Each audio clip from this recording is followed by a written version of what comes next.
கர்த்தருடைய நாமம் பரிசுத்தப்படுவதாக. இந்த நாளிலும் நம் சிந்தனைக்கு ஆதாரமாக எடுத்துக்கொண்ட வேத பகுதியின் மூலமாக ஒரு சில வார்த்தைகளை நாம் தியானிக்கலாம். வேதம் இப்படியாக சொல்லுகிறது. மத்திய எழுதின சுவிசேஷம் 24ஆம் அதிகாரம் 44ஆம் வசனம், நீங்கள் நினையாத நாளிகையிலே மனுஷகுமாரன் வருவார், ஆதலால் நீங்களும் ஆயத்தமாக இருங்கள் என்று சொல்லி வேதம் சொல்லுகிறது.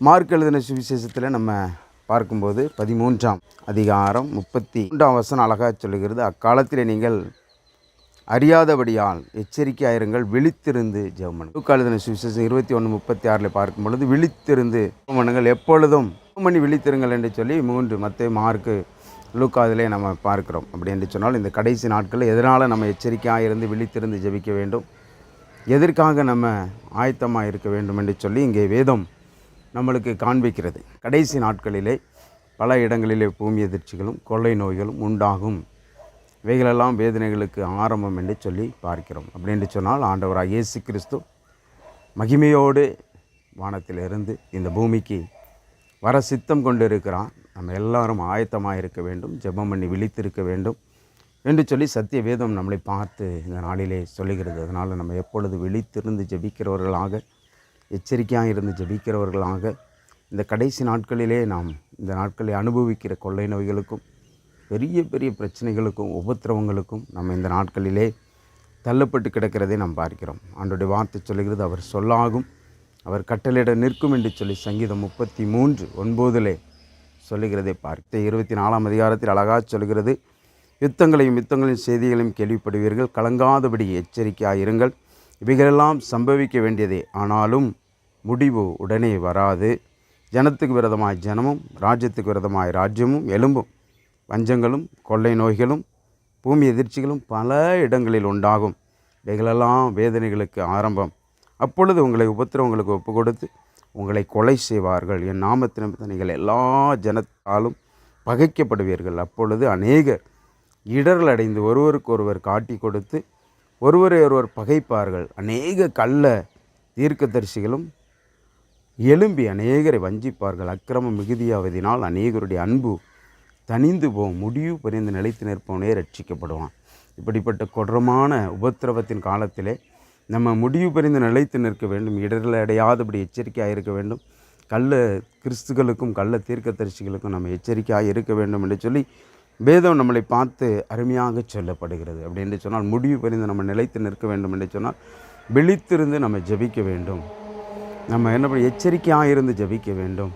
அது மாத்திரமல்ல, ஆயத்தமாக இருக்க வேண்டும். நம்முடைய ஆண்டவராக இயேசு கிறிஸ்து மகிமையோடு திரும்பி வரும்பொழுது நாம் எதிர்கொண்டு நிற்கிற புத்தியுள்ள கன்னிகைகளாக இருக்க வேண்டும் என்று சொன்னால் இப்படிப்பட்ட உபத்திரவங்களெல்லாம் வரும். இதுதான் ஆண்டவர் வருகிறதற்குரிய அடையாளங்கள் அப்படின்னு சொல்லி நாம் பார்க்கிறோம். அதனால் கொள்ளை நோய்களுக்கு நாம் பயப்படாமல் இப்படிப்பட்ட பெரிய கொடூரமான நாட்கள், இந்த உபத்திரவத்தின் நாட்களில் நிற்கிறதற்கு நம்ம பாத்திரவான்களாக இருக்க வேண்டும் என்று சொன்னால் நம்ம எப்பொழுதும் விழித்திருந்து ஜெபிக்கிறவர்களாக காணப்பட வேண்டும். எச்சரிக்கையாக இருந்து ஜெபிக்கிறவர்களாக நாம் காணப்பட வேண்டும், ஆயத்தமாக இருக்க வேண்டும். அதற்கு பரிசுத்த ஆவியானவன் தேவனுடைய வார்த்தை முக்கியமாக காணப்படுகிறது. இது இருந்தால்தான் நாம் இந்த உபத்திரவத்தின் நாட்களிலே நாம் நிற்க முடியும். இந்த உபத்திரவம் ஆண்டவருடைய வருகைக்கு முன்பாக இந்த உபத்திரவம் உண்டு என்று சொல்லி சத்திய வேதம் நம்மளை பார்த்து சொல்லுகிறதுனால் நாம் இந்த கொள்ளை நோய்களை நாம் நிறுத்த முடியாது. ஆண்டவர் அனுமதித்தது, ஆண்டவர் இதை வரும் என்று சொல்லி ஆண்டவருடைய வார்த்தை சொன்னது. அதனால தான் சொல்லுது, அவருடைய வார்த்தை அவர் சொல்லாகும், அவர் கட்டளையிட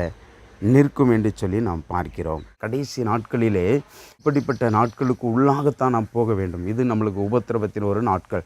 இந்த உபத்திரவத்திலே நாம் நிற்க வேண்டும் என்று சொன்னால் எப்பொழுதும் விழித்திருந்து ஜெபிக்கிறவர்களாக நாம் காணப்பட வேண்டும், எப்பொழுதும் ஆயத்தமாக இருக்கிறவர்களாக நாம் காணப்பட வேண்டும். அப்படி நாம் காணப்படுவோம் என்று சொன்னால் ஆண்டோடைய வருகையிலே நாம் நிற்க முடியும். இந்த உபத்திரவத்துக்குள்ளே உங்களை ஒப்பு கொடுப்பார்கள். இன்னும் பாருங்கள், கொஞ்சம் ஆழமாக இந்த சத்தியவேதம் சொல்லுகிறது, உங்களை ஜெப ஆலயத்துக்குள்ளே இருந்து உங்களை இழுத்து கொண்டு போவார்கள். இந்த நாட்களில் இனிமே வருகிற கொடூரமான நாட்களிலே எந்த அரசாங்கம் வந்தாலும், எந்த ராஜாக்கள் ஆளுகிறவர்கள் வந்தாலும், எல்லா தேசத்திலும் இருக்கிற ஜனங்களுக்கு, கிறிஸ்தவர்களுக்கு உபத்திரவங்கள் நிச்சயம் உண்டு. அநேகரை இழுத்து கொண்டு அதிகாரிகளுக்கு முன்பாக கொண்டு போய் நிறுத்துவார்கள். ஏனென்று சொன்னால் நீங்கள் ஏன் ஆராதிக்கிறீர்கள் என்று சொல்லி ஆண்டவரை ஆராதிக்கிறதுக்கு அநேக தடைகளை உருவாக்குவார்கள். ஆனால் அந்த தடைகளிலே நாம் நிற்கும் பொழுது நம்மளை இழுத்து கொண்டு போய் அநேக அதிகாரிகளுக்கு முன்பாக நிறுத்துவார்கள். நாம் பயப்பட வேண்டாம், நாம் கலங்க வேண்டாம். இதெல்லாம் நம்மளுடைய ஆண்டவர் ஆண்டவர் நம்மளோடு கூட இருக்கிறார் என்கிறதை சாட்சியின் அடையாளமாக எண்ணத்தை பேசுவோம் என்று சொல்லி அந்த நாட்களிலே நம்மளோடு கூட இருக்கிற பரிசுத்த ஆவியானவர் அந்த நாட்களிலே நம்மளை வழிநடத்த வல்லமையுள்ளவராயிருக்கிறார். அந்த வார்த்தை நாம் அவர்களுக்கு எதிர்த்து பேசுகிற வார்த்தையை ஒருவனும் எதிர்த்து நிற்கக்கூடாத வார்த்தையாக, வல்லமை பொருந்தியதாக, தேவனிடத்திலிருந்து வருகிற வார்த்தையாக, பரிசுத்த ஆவியானவர் ஆளுகிற வார்த்தையாக அந்த வார்த்தை உண்டாகும். அது நம்மளுடைய சாட்சி, நம்மளை உருவாக்குகிற அநேகர் ஆண்டவர் பக்கம் திருப்புகிற ஒரு சாட்சியாக அது ஏற்படும். பவுல் நாட்களிலே நடந்தது போல, பேதுரு நாட்களிலே நடந்தது போல, இயேசு கிறிஸ்துடைய நாட்களில் நடந்தது போல பயங்கரமான சாட்சிகளை இனிமேல் எழும் ஆண்டவர் பிரத்யட்சமாக அநேக ஊழியர்காரர் மூலமாக, அநேக தேவ பிள்ளைகள் மூலமாக இந்த கடைசி நாட்களிலே ஆண்டவர் சாட்சியுள்ள காரியங்களை அவர் ஏற்படுத்த வல்லமையுள்ளவராக இருக்கிறார். அதனால் இந்த கடைசி நாட்களிலே நம் கொள்ளை நோயை நிறுத்தும் ஆண்டவரே என்று சொல்லி நாம் செபிக்கிறதை காட்டிலும் இப்படிப்பட்ட கொடரமான உபத்திரவத்தின் நாட்களில் நிற்கிறதற்கு எனக்கு பெலன் தாரும் ஆண்டவரே, என்னோடு கூட நீர் இருங்கப்பா. இப்படிப்பட்ட கொடரமான கொள்ளை நோயின் உபத்திரவத்தின் நாட்களிலே நிற்கிறதுக்கு வேண்டிய எல்லாம் பெலனையும் சத்துவத்தையும் நம்முடைய வேதத்தின்படி எனக்கு தாரும் என்று சொல்லி நாம் ஜெபிப்போம் என்று சொன்னால் நிச்சயமாக அன்றைக்கு நோவா நாட்களிலே நோவாவையும் அவருடைய பிள்ளைகளையும் மருமக்களையும் பாதுகாத்த தேவன் அதே போல் நம்மளையும் அந்த பேழைக்குள்ளே வைத்து ஆண்டவர் பாதுகாக்க வல்லமையுள்ளவராயிருக்கிறார். வேதம் இப்படியாக சொல்லுகிறது, நோவா நாட்களிலே நடந்தது போல மனுஷகுமாரன் வருகிற நாட்களிலும் நடக்கும் என்று சொல்லி வேதத்திலே பார்க்கிறோம். அப்படி என்று சொன்னால் இந்த நாட்களிலே உபச்சாரத்தின் ஆவி, விவேசித்தனத்தின் ஆவி இந்த நாட்களிலே அதிகமாக காணப்படுகிறது. நோவா நாட்களிலே இதுதான் காணப்பட்டது, லோத்து நாட்களிலே இதுதான் காணப்பட்டது. மனுஷகுமாரனாகிய இயேசு கிறிஸ்து வருகிற நாட்களுக்கு முன்பாக எப்படிப்பட்ட காரியங்கள் எல்லாம் இந்த நாட்களிலே உலகங்களிலே நடந்து கொண்டே இருக்கிறது. அநேக நாடுகளிலே ஒவ்வொரு நாளும் செய்தித்தாள்களிலும் டெலிவிஷனில் நாம் பார்க்கும் பொழுது அதிகமான காரியங்கள் இந்த நாளிலே விபச்சாரத்தின், வேசித்தனத்தின் ஆவிகளெல்லாம் லோத்து நாட்களில், நோவா நாட்களில் நடந்து கொண்டே இருக்கிறது. ஜனங்கள் புசிக்கிறாங்க, குடிக்கிறாங்க, பெண் எடுக்கிறாங்க, பெண் கொடுக்குறாங்க. இப்படிப்பட்ட காரியங்களை தான் அதிகமாக வாஞ்சித்து விரும்பி நாடி ஓடிக்கொண்டிருக்கிறார்கள். நினையாத நாளிலே ஆண்டவர் வருவார், உணர்வற்ற நாட்களிலே ஆண்டவர் வருவார் என்று சொல்லி பார்க்கிறோம். இந்த அறிவு பிரித்த இந்த நாட்களிலே, இப்படிப்பட்ட கொடரமான கொள்ளை நோய் நாட்களிலே நாம் வந்து நின்று கொண்டிருக்கிறோம். நாம் எச்சரிக்கையாக இருந்து ஜெபிக்க வேண்டும், விழித்திருந்து ஜெபிக்க வேண்டும். நாம் என்ன பண்ண வேண்டும் என்று சொன்னால் ஆண்டவருடைய வார்த்தைக்கு இந்த நாளிலே செவி கொடுத்து நாம் ஒவ்வொரு நாளும் அவருக்கு பயப்படுகிற பயத்திலே நாம் வாழ வேண்டும். அப்படி வாழ்வோம் என்று சொன்னால் நிச்சயமாக ஆண்டவர் நம்மளோடு கூட இருந்து பயங்கரமான காரியங்களை செய்ய வல்லமையுள்ளவராக இருக்கிறார். எல்லாம் வரலாம், எத்தனை அலைகளும் வரலாம், எந்த கொள்ளை நோய்களும் வரலாம். அதற்கு தப்பிவித்து நம்மளை பாதுகாக்க நம்மளோடு கூட ஒருவர் இருக்கிறார். அவர்தான் ஆண்டவராக இயேசு கிறிஸ்து. அவர்தான் இந்த பூமியை எல்லாம் இயக்கி கொண்டிருக்கிறார். அவர்தான் எல்லாவற்றையும் அனுமதிக்கிறார். அவர்தான் எல்லாரையும் காப்பாற்றுகிறார் என்பதை நாம் ஒவ்வொரு நாளும் அறிந்து புரிந்து உணர்ந்து கொண்டவர்களாக நாம் இருப்போம் என்று சொன்னால் நிச்சயமாக ஒரு பெரிய மாற்றத்தை நாம் இந்த தேசத்தில் உண்டாக்க முடியும். ஒருவேளை நம் ஆண்டவருக்கு பிரியமாக, ஆண்டவருக்கு பயந்து நடப்போம் என்று சொன்னால் நிச்சயமாக நம்மளை பெரிய அதிகார வர்க்கங்களுக்கு முன்பாக கொண்டு போய் நிறுத்துகிறதற்கு இன்றைக்கி அநேகர் இருக்கிறாங்க. ஒருவேளை இந்த இனிமேல் வருகிற நாட்களிலே ஆராதிக்கிறதுக்கு கடினமான ஒரு நாட்கள் என்று சொல்லி ஆலயங்கள் எல்லாம் பூட்டப்பட்டு கொண்டிருக்கிறது. ஆனாலும் நம்முடைய விசுவாசத்தின் பரீட்சையிலே நாம் நிற்கத்தக்கதாக, மனுஷகுமாரன் வரும்பொழுது எதிர்கொண்டு வருகிற புத்தியுள்ள கன்னிகைகளாக நிற்கத்தக்கதாக, நம்மளை பாத்திரவான்களாக மாற்றும்படியாக நாம் எச்சரிக்கையாக இருந்து ஜெபிக்க வேண்டும். நாம் விழித்திருந்து ஜெபிக்க வேண்டும். நாம் இன்னுமாக ஆயத்தமாக இருக்க வேண்டும் என்று சொல்லி சத்திய வேதம் நம்மளை பார்த்து சொல்லுகிறது. இவைகளெல்லாம் வேதனைகளுக்கு ஆரம்பமான ஒரு காரியங்கள்.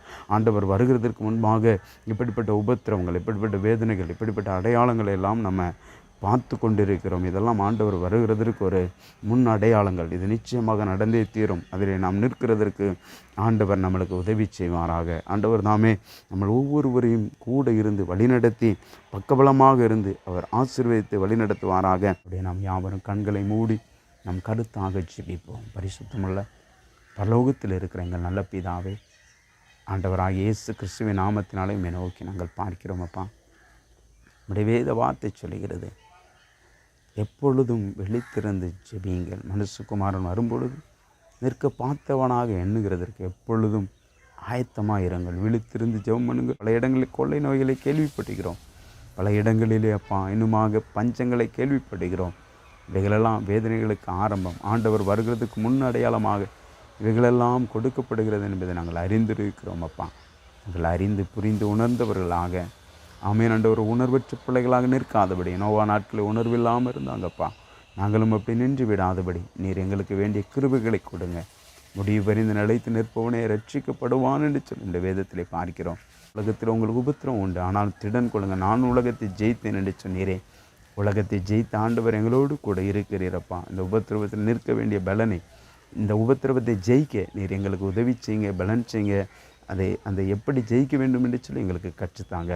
நம்முடைய நாம மாத்திரம் மகிமைப்படட்டும் அப்பா. தாழ்த்துகிறோம், வெறுமையாக்குகிறோம். இந்த செய்தியை கேட்கிற அநேகர் ஆசீர்வதிக்கப்பட, அநேகர் வேத வார்த்தைக்கு நேராக திருப்பப்பட, அநேகர் இந்த வார்த்தைக்கு கீழ்ப்படிய, அவன் எந்த போதனைக்கு கீழ்ப்படியாதபடி வேதத்தின் போதனைக்கும் வேதத்தின் சத்துவங்களுக்கும் ஆண்டவர் சொன்ன மகத்துவமான காரியங்களுக்கும் கீழ்ப்படிய அப்பா தன்னுடைய செவியை விளக்காமல் தன்னுடைய செவியை சாய்த்து கேட்க, அதன்படி நடக்க, இந்த வேத வசனத்துக்கு தன்னை ஒப்பு கொடுக்க அநேகருடைய இருதயத்தை திடப்படுத்துங்க, அநேகருடைய பலவீனங்களை மாற்றுங்க, ஆண்டவருடைய விசுவாசத்தை தூண்டுங்கப்பா.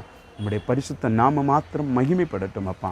எங்களுடைய சுய சித்தத்தின்படி ஜெபிக்காதபடி வேதத்தில் என்ன காரியம் கொடுக்கப்பட்டிருக்கு அதன்படி நாங்கள் ஜெபிக்க நீர் எங்களுக்கு உதவி செய்ய வேண்டும் என்று ஜெபிக்கிறோம். தாழ்த்துகிறோம். நம்முடைய நேசக்கரத்துக்களை ஒப்பு கொடுக்கிறோம். நம்முடைய மேலான ஆசீர்வாதங்களை பெற்றுக்கொள்ள உதவி செய்யுங்கப்பா. ஆமென். இதை பார்க்கிறவர்கள் கேட்கிறவர்களெல்லாம் ஆண்டவரே நிச்சயமாக ஆண்டவரை ஆசீர்வதிக்கப்பட என் தேவன் அனுக்கிரகம் பாராட்டியர்களும் இதை கேட்கிற ஒருவராகிலும் அப்பா நம்முடைய பரலோகத்துக்கு பங்குள்ள பாத்திரங்களாக மாற வேண்டும் என்று சொல்லி பரிசுத்த நாமத்தை நோக்கி நான் கெஞ்சுகிறேன் அப்பா. தாழ்த்துகிறேன், வெறுமையாக்குகிறேன். எல்லா துதிக்கான மகிமை உமக்கே செலுத்துகிறேன். இந்த அருமையான சேனலை ஆமென் ஆண்டவரை ஒப்பு கொடுத்து ஜெபிக்கிறோம். இதில் ஆண்டவரை கேட்கிற வார்த்தைகள் எல்லாம் அநேகருடைய வாழ்க்கையை மாற்றத்தக்கதான காரியங்களை செய்ய வேண்டும் என்று ஜெபிக்கிறோம். இயேசு ரட்சகர் உன்னத நாமத்தில் வேண்டிக் கொள்கிறோம். பரிசுத்தமுள்ள எங்கள் நல்ல பிதாவே, ஆமென்.